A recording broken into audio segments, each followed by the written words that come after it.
দ্বিতীয় অধ্যায়ে আরও কতগুলো বিষয় নিয়ে আলোচনা করব, যেগুলো সংক্ষিপ্ত এবং অতি সংক্ষিপ্ত আকারে আসার সম্ভাবনা রয়েছে। সেই বিষয়গুলো হচ্ছে, প্রথমে পরীক্ষা যেটা আসতে পারে যে ইম্পিডেন্স ত্রিভুজ অঙ্কন করো। 1 নম্বরে ইম্পিডেন্স ত্রিভুজ, 2 নম্বরে আসতে পারে পাওয়ার ত্রিভুজ, 3 নম্বর আসতে পারে আর এল ভেক্টর অঙ্কন করো, আর এল সার্কিটের ভেক্টর অঙ্কন করো, অথবা আসতে পারে আর এল সি সার্কিটের ভেক্টর অঙ্কন করো।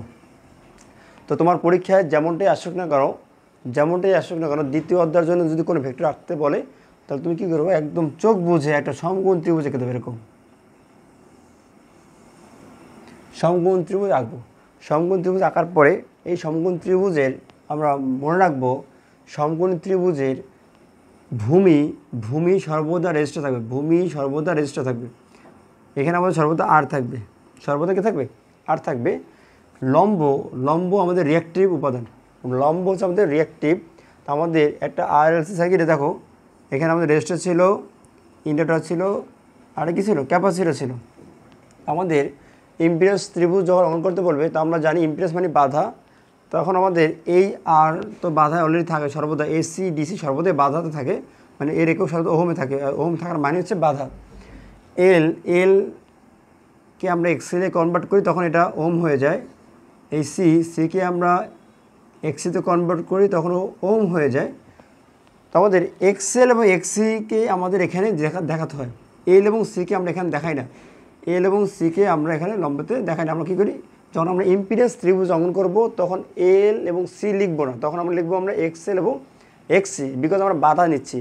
ইম্পিডেন্স ত্রিভুজ যেহেতু বাধার ত্রিভুজ, অর্থাৎ আমাদের ইম্পিডেন্স বলতে আমরা কি জেড মানে কি, ওহম মানে বাধার ত্রিভুজ। তখন আমাদের আর এর জন্য আমরা ভূমি লিখবো, ভূমিতে আর রাখবো।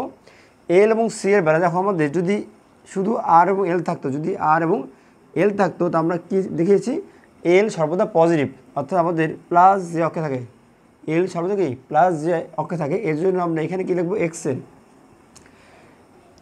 এক্সেল আর ভূমি, এক্সেল লম্ব। আর এবং এক্সেল যোগ করলে যে ভ্যালুটা পাওয়া যাবে, ভূমি এবং লম্বকে যোগ করলে যে ভ্যালুটা পাওয়া যাবে, সেইটা আমাদের মোট বাধা। অর্থাৎ তুমি মনে করো এখান থেকে যাত্রা শুরু করলা, এই যে হাঁটতেছো, এখানে বাধা পাইলা, এই বাধা সেখানে থেমে গেলা, এরপরে হাঁটতেছো, হাঁটার পরে আবার ইন্ডাক্টর শুরু হয়েছে, দেখো ইন্ডাক্টর, তাহলে তুমি কী করবে, এখান থেকে ইন্ডাক্টর যাবা। তাহলে তোমার যদি বলা হয় তুমি বাড়ি থেকে কত দূর গিয়েছো, অর্থাৎ তোমার এই হলো স্টার্ট পয়েন্ট, আর এই তোমার কি এন্ড পয়েন্ট, তাহলে শুরু থেকে শেষ পর্যন্ত আমাদের যে অতিক্রান্ত দূরত্ব, সেটা আমাদের মোট বাধা। তো আমাদের আর এর বাধা এতটুকু, এইটা আমাদের রিঅ্যাক্ট্যান্সের বাধা বা ইন্ডাক্টরের বাধা। তাহলে রেজিস্টরের বাধা এবং ইন্ডাক্টরের বাধার সমন্বয় হচ্ছে আমাদের মোট বাধা। তাই আমাদের এই মোট বাধা জেড থাকবে এখানে। তখন আমরা আর এবং এক্সের জন্য লিখবো আমরা যে আর প্লাস জে অফ এক্সেল, এটা হচ্ছে আমাদের 3 নম্বর প্রশ্নের উত্তর। 3 নম্বর প্রশ্ন, আর এবং এল এর ভেক্টর। এরপর যদি পরীক্ষা আসতো আমাদের আর এল সি এর ভেক্টর অঙ্কন করো, তখন আমাদের বিষয়টা মাথায় রাখতে হবে, সেটা হচ্ছে আমাদের এক্সেলও থাকবে, এক্সিও থাকবে। এই এক্সেল এবং এক্সি এর ক্ষেত্রে আমাদের যার ভ্যালুটা বড় হবে, এক্সেল আর এক্সি, আমাদের ভেক্টরের দিক তার দিক হবে। অর্থাৎ আমাদের এই ভেক্টরটা আমরা যদি চিন্তা করি, এটা আমাদের এক্সেল, এটা আমাদের এক্সি মাইনাস জে, তাহলে এটা আমাদের কি এক্সি। যদি আমাদের এক্সেল যদি বড় হয়, তখন আমরা কি করব, এক্সেল থেকে এক্সিকে বাদ দিয়ে দেবো, এবং আমরা এই নম্বর আসবে কি জে অফ এক্সেল মাইনাস এক্সি। আর যদি আমাদের এক্সি বড় হয়, তাহলে আমরা এক্সি মাইনাস এক্সেল লিখবো, এটা বলছে জে মাইনাস জে অফ এক্সি মাইনাস এক্সেল। এবং ভেক্টর আমাদের তখন ভেক্টরের এখানে শুধুমাত্র এক্সেল দেখা হয়েছিলাম। এইবার যদি বলে আর এল সি ভেক্টর অঙ্কন করো, তখন তোমার এই লম্বের ভিতরে, এই লম্বে আমরা এক্সেল এবং এক্সির পার্থক্য আকার দেখাবো, দুইটা দেখাবো। আর যদি শুধু আর এবং সি আসে, তাহলে আমরা এক্সি দেখাবো। আর যদি আমাদের এল আসে, তাহলে আমাদের এক্সেল দেখাবো। আর যদি দুইটি আসে, তখন এদের পার্থক্য আকার আমরা মানটা দেখাবো। আচ্ছা এলাম 2 নম্বর। এখন 3 নম্বর যাব। 3 নম্বর যদি পরীক্ষা আসছে যে ইম্পিডেন্স ত্রিভুজ অঙ্কন করো, ইম্পিডেন্স ত্রিভুজ অঙ্কন করো। তো ইম্পিডেন্সের বেলা আমাদের জানি ইম্পিডেন্স হচ্ছে আমাদের যে রেজিস্টর এবং রিঅ্যাক্ট্যান্স, রেজিস্টিভ উপাদান এবং রিঅ্যাক্টিভ উপাদান, এই দুইটার যোগফল হচ্ছে আমাদের ইম্পিডেন্স। রেজিস্টিভ এবং রিঅ্যাক্টিভের উপাদানের যোগফল হচ্ছে আমাদের রিঅ্যাক্ট্যান্স। রেজিস্টিভ উপাদান তো আমাদের এই আর হচ্ছে রেজিস্টিভ, আর এল এবং সি এই দুইটা আমাদের রিঅ্যাক্ট্যান্স। একটা হচ্ছে আমাদের এক্সেল ইন্ডাকটিভ রিঅ্যাক্ট্যান্স, আর হচ্ছে সি এক্সি ক্যাপাসিটিভ রিঅ্যাক্ট্যান্স। তো এক্সেল এবং এক্সিকে আমরা একত্রে এক্স দিয়ে প্রকাশ করবো, এক্সি এবং এক্সেলকে আমরা একত্রে এক্স দিয়ে প্রকাশ করব। তাহলে আমরা এই ইম্পিডেন্স ত্রিভুজ অঙ্কন করার সময় সমকোণী ত্রিভুজটা এখানে অঙ্কন করব। এখানে আমরা জেড লিখব, এখানে আমরা আর লিখবো, আর এখানে আমরা এক্স লিখব। তাহলে এটা হয়ে যাবে আমাদের কি ইম্পিডেন্স ত্রিভুজ। যেহেতু আমরা এখানে উল্লেখ করেছি ইম্পিডেন্স ত্রিভুজ, এই জন্য আমরা জেড আর এক্স। যদি পরীক্ষা উল্লেখ করে দিত আমাদের আর এল, তখন আমরা এখানে এক্সেল উল্লেখ করে দিতাম। যদি আর এল সি উল্লেখ করা থাকতো তাহলে আমরা এক্সেল মানে এক্সির পার্থক্য উল্লেখ করে দিতাম। এই হচ্ছে আমাদের ইম্পিডেন্স ত্রিভুজ। এরপর যে পরীক্ষা আছে পাওয়ার ত্রিভুজ। পাওয়ার ত্রিভুজের জন্য আমরা কি করব, সেই আগের মতো সমকোণী ত্রিভুজ অঙ্কন করে দেবো।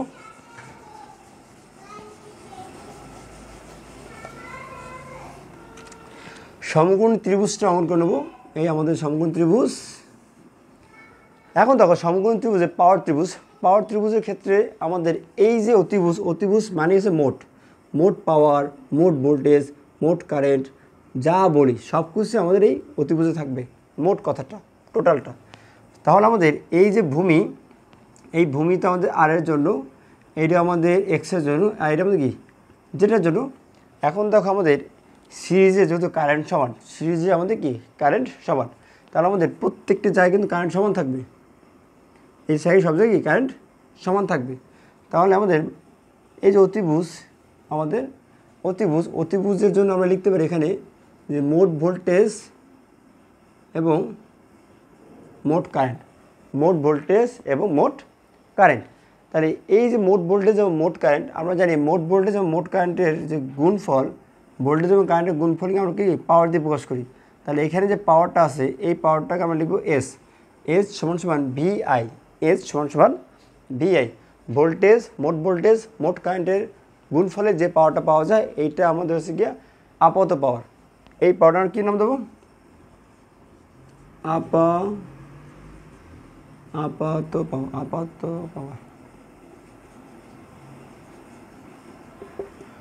পাওয়ার। তো আপাত পাওয়ার জিনিসটা কি, আপাত পাওয়ার জিনিসটা এভাবে মনে রাখবো আমরা খুব সহজে। আমরা যখন কোনো একটা কিছু ক্রয় করি, যেমন আমরা মেমোরি কার্ডের কথা চিন্তা করো, মেমোরি কার্ডে লেখা থাকে আমাদের যে 64 GB 64 GB লেখা থাকে, কিন্তু আমরা যখন এটাকে ফোনে কানেক্ট করে দেই তখন এটা দেখা যায় যে 56 to 58 এরকম একটা সাপোর্ট তোমাকে দেয়। অথবা এতটুকু স্টোরেজ তোমার কাজে লাগতেছে, অর্থাৎ এতটুকু তুমি ব্যবহার করার সুযোগ পাচ্ছ। তুমি কিনেছো 64 GB, বাট সুযোগ পাচ্ছ এতটুকু। দেখো তুমি কিন্তু আলটিমেট 8 থেকে 6 GB মতো পাওয়া, মানে 6 GB মতো যে স্পেস এটা ইউজ করতে পারতেছো না, বাট তুমি কিন্তু 64 GB দেখেই কিনেছিলা। তাহলে এই যে 64 GB যেটা লেখা থাকে, যে পাওয়ারটা আমাদের উল্লেখ থাকে, সেই পাওয়ারটা আমরা বলি অতিভুজের পাওয়ার। এই সেই পাওয়ারটা অতিভুজের পাওয়ার। আর যে পাওয়ারটা তুমি পাচ্ছ, মানে যে জিবিটা বা স্পেসটা তুমি ব্যবহার করতে পারছো, মানে পারবা, সেটা হচ্ছে আমাদের মোট পাওয়ার, মানে তোমার কার্যকর পাওয়ার, মোট পাওয়ার, অ্যাক্টিভ পাওয়ার, যা বলো, অপচয়কৃত পাওয়ার, যে পাওয়ারটা তুমি ব্যয় করতে পারবা, সেই পাওয়ারটা হচ্ছে আমাদের ভূমির পাওয়ারটা। এইখানে যে পাওয়ারটা থাকবে সেটা হচ্ছে আমাদের সেই পাওয়ারটা, আর এই পাওয়ারটা প্রকাশ করা হলো পি দিয়ে। আর এই যে পাওয়ার, মানে যে স্পেসটা তুমি ব্যবহার করতে পারো না, যে স্পেসটা তুমি পাচ্ছ না মেমোরি কার্ডে, সেই স্পেসটাকে আমরা বলি মূলত লম্বের পাওয়ার। তো এই পাওয়ারটাকে আমরা প্রকাশ করি কিউ দিয়ে, এই পাওয়ারটা প্রকাশ করি কিউ দিয়ে। এখন দেখো পাওয়ার, এই পাওয়ারের একক কী আমাদের ওয়াট, এই পাওয়ার এককটা কী হবে ওয়াট। বাট আমাদের এই লম্বের পাওয়ার এবং ভূমির এই যে অতিভুজের পাওয়ার, লম্বের পাওয়ার এবং অতিভুজের পাওয়ার, এই দুই পাওয়ারের ক্ষেত্রে এককটা কিন্তু ওয়াট হবে না। এই এককটা কী হবে দেখো আমাদের, আমি তোমাদের সূত্র অনুযায়ী ধারাবাহিকভাবে দেখাচ্ছি।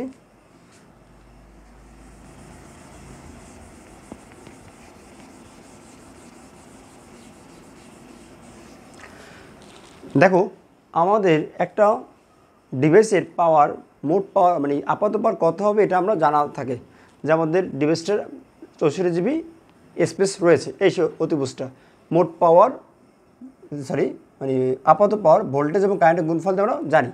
সেটা কত ভি আই। আমরা যেটা জানি সেটা হচ্ছে পি এর মানটা আমরা জানি না এবং কিউ এর মানটা আমরা জানি না, এটা আমাদের বের করতে হবে।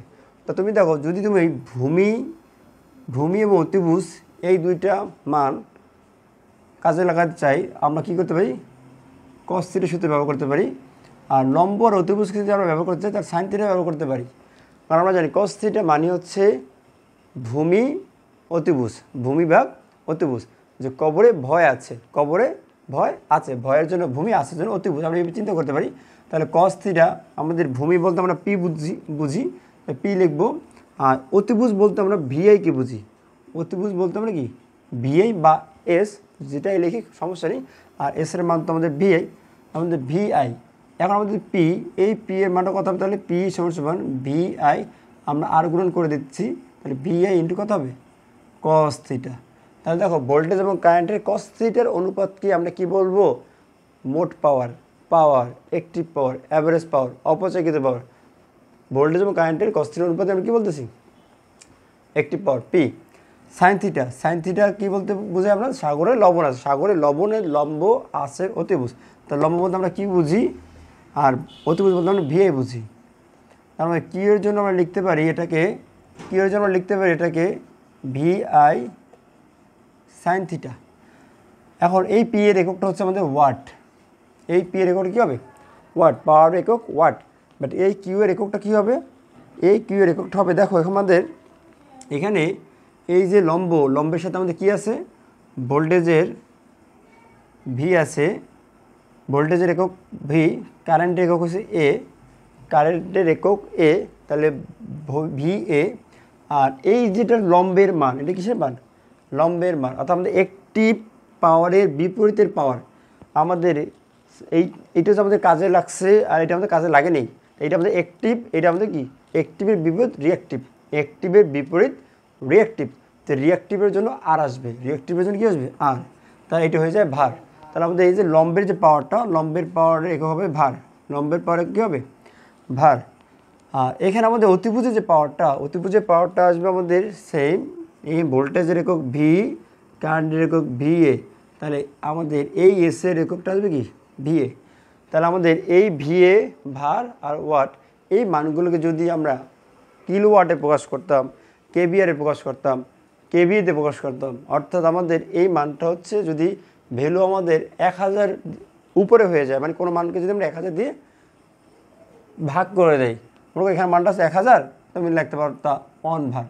এইখানে মনে করো 1000 আছে, তা 1 ওয়াট, কিলোওয়াট, কেভিআর 1000 ভার লেখা আছে, তুমি 1 কেভিআর লিখতে পারতা। তো তখন আমরা এটা লিখি কেভিআর, কিলোওয়াট, কেভিএ। তো এই পড়াটা আমাদের বইয়ে রয়েছে, তো মুখস্থ করার প্রয়োজন নেই, কিন্তু এখন আশা করি এইটা আমরা লিখবো কিলোওয়াট, কারণ এটা আমাদের ভূমির পাওয়ার, অ্যাক্টিভ পাওয়ার। এইটা আমাদের কেভিআর, এটা আমাদের লম্বের পাওয়ার, রিঅ্যাক্টিভ বলাই আছে। আর এই কে মূলত মুখস্থ করার প্রয়োজন নেই, শুধুমাত্র ডব্লিউ, ভার আর কি ভিএ, এই তাহলে কী আসবে কেভিএ। এই হচ্ছে আমাদের পাওয়ার ত্রিভুজ। মূলত পরীক্ষা আমাদের এইটা লিখতে হবে। আর এই বিষয়গুলো আলোচনা করেছি বিকজ আমাদের পরীক্ষায় আসবে অ্যাক্টিভ পাওয়ার কাকে বলে, অ্যাক্টিভ পাওয়ার কাকে বলে। তো আমরা লিখবো তখন ভোল্টেজ এবং কারেন্টের যে কস থিটার অনুপাতকে বলা হয় অ্যাক্টিভ পাওয়ার। ভোল্টেজ এবং কারেন্টের কস থিটার অনুপাতকে আমরা কী বলবো, অ্যাক্টিভ পাওয়ার। আর ভোল্টেজ এবং কারেন্টের সাইন থিটার বা উলম্ব উপাংশের পাওয়ারকে বলে আমাদের রিঅ্যাক্টিভ পাওয়ার। অর্থাৎ এই সাইন থিটা যেহেতু আমাদের লম্বে থাকে, লম্ব থাকে, এইটা আমরা উলম্ব বলি। উলম্ব উপাংশের পাওয়ারকে আমরা কি বলবো, রিঅ্যাক্টিভ পাওয়ার। আর আমাদের যে ভূমি মানে কস থিটা, এই ভূমির যে পাওয়ারটা এটা আমরা বলি অ্যাক্টিভ পাওয়ার। তো পরীক্ষা আমাদের কিন্তু এটা আসে যে অ্যাক্টিভ পাওয়ার কোনটা, রিঅ্যাক্টিভ পাওয়ার কাকে বলে, অ্যাক্টিভ পাওয়ার কী, আপাত পাওয়ার কী, বা অ্যাক্টিভ পাওয়ারের সূত্র, আপাত পাওয়ার সূত্র। এই যে আমাদের দেখো আপাত পাওয়ারের সূত্র, এইটা আমাদের অ্যাক্টিভ পাওয়ারের সূত্র, এইটা আমাদের রিঅ্যাক্টিভ পাওয়ারের সূত্র, আর আপাত পাওয়ার সূত্র কি, এস সমান ভিআই, এই হচ্ছে আমাদের আপাত পাওয়ারের সূত্র। তো পরীক্ষা যদি আমাদের আসে তা আমরা আশা করি এটা লিখতে পারবো। আর এই ভিআই কস থিটা আমাদের সবচেয়ে ইম্পর্টেন্ট, বিকজ এটা আমাদের ম্যাথ করতে কাজে লাগবে। ভিআই কস থিটা, এই আমাদের ভিআই সাইন থিটা, আর এটা হচ্ছে আমাদের শুধু ভিআই। এই হচ্ছে আমাদের পাওয়ার ত্রিভুজ এবং পাওয়ার সম্পর্কিত মোটামুটি আলোচনা। এরপরে দেখো আরেকটা বিষয় বলে রাখি যে পরীক্ষা আসে যে ইন্ডাক্টর, ক্যাপাসিটর এবং রেজিস্টরকে প্যারালালে সংযোগ করে দেখাও। ইন্ডাক্টর, ক্যাপাসিটর এবং রেজিস্টরকে প্যারালালে সংযোগ করে দেখো। তো আমাদের এই যে সার্কিটটা আছে এটা তো রেজিস্টর, এই ইন্ডাক্টর, এই আমাদের কি ক্যাপাসিটর, এরা হচ্ছে সিরিজে। আমরা কি বলেছিলাম, যদি কারেন্ট প্রবাহের জন্য আলাদা কোনো পথ না থাকে তাহলে এটা বলি আমরা সিরিজ, আর যদি আলাদা পথ থাকে এটা আমরা কী বলবো, প্যারালাল। তো আমরা চাইলে সার্কিটটা এইভাবে আঁকতে পারি। দেখো রেজিস্টর, এইখানে দিলাম আমরা ইন্ডাক্টর, আবার এই রেজিস্টর, এইখানে দিলাম আমরা ক্যাপাসিটর। এইবার আমরা সংযোগটা কমপ্লিট করে দেবো।